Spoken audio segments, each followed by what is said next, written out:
കോൺഗ്രസിന് 11 സീറ്റ് നൽകൂ എന്ന് പറഞ്ഞ അഖിലേഷ് യാദവിനെയും അതുവഴി സമാജ്വാദി പാർട്ടിയെയും അനുനയിപ്പിച്ച് കോൺഗ്രസിന് 17 സീറ്റുകളിലേക്ക് എത്തിച്ചത് ഇന്ദിരയുടെ കൊച്ചുമകൾ പ്രിയങ്ക ഗാന്ധി തന്നെയാണ്.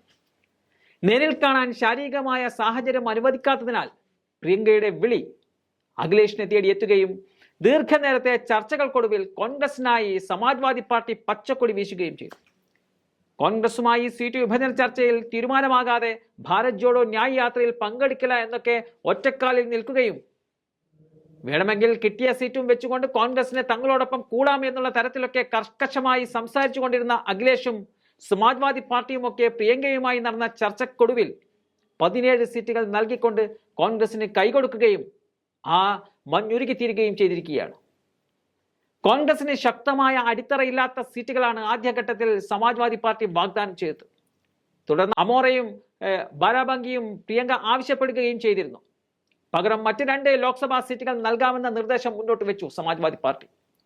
കൂടുതൽ സീറ്റുകളല്ല, മറിച്ച് വിജയസാധ്യതയുള്ള സീറ്റുകളാണ് കോൺഗ്രസിന്റെ ആവശ്യം. ആ നിലയിലാണ് പ്രിയങ്ക കരുക്കൾ നീക്കിയത്. കോൺഗ്രസ് നേതാക്കൾ അത് സമ്മതിക്കുകയും ചെയ്തിരുന്നു. അഥവാ പല തരത്തിൽ ഏറെ നേരം നീണ്ട ചർച്ചകൾക്കൊടുവിലാണ് സീറ്റ് പങ്കിടൽ സംബന്ധിച്ച അന്തിമ തീരുമാനത്തിലെത്തിയതെന്ന് കോൺഗ്രസ് നേതാവായ സൽമാൻ ഖുർഷിദ് പറയുന്നുണ്ട്. അതേസമയം 2017 ഉത്തർപ്രദേശ് നിയമസഭാ തെരഞ്ഞെടുപ്പിലും ഇരുവരും സഖ്യം രൂപീകരിച്ചിരുന്നു. അന്ന് കോൺഗ്രസ് 7 സീറ്റിലും സമാജ്വാദി പാർട്ടി 47 സീറ്റിലുമാണ് ജയിച്ചത്. ഇത്തരത്തിൽ ഒന്നിച്ചു നിന്ന് BJPക്കെതിരെ പോരാടിയ ഇന്നലകൾ കോൺഗ്രസിനും സമാജ്വാദി പാർട്ടിക്കുമുണ്ട്.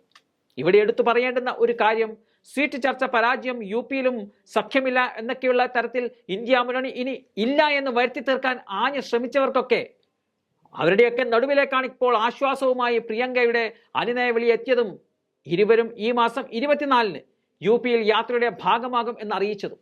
ഇതോടെ സോണിയാഗാന്ധി മത്സരിക്കില്ല എന്ന് പറഞ്ഞ റായ്ബറേലിയും രാഹുലിനെ പരാജയപ്പെടുത്തിയ അമേഠിയുമൊക്കെ BJPക്കൊപ്പം നിൽക്കുമെന്ന് കരുതിയ BJPക്ക് അടിതെറ്റി എന്ന് വേണം പറയാൻ. ഇന്ത്യ മുന്നണി UPയിൽ ശക്തി തെളിയിക്കുവാനുള്ള പോരാട്ടത്തിലേക്ക് നീങ്ങുകയാണ്.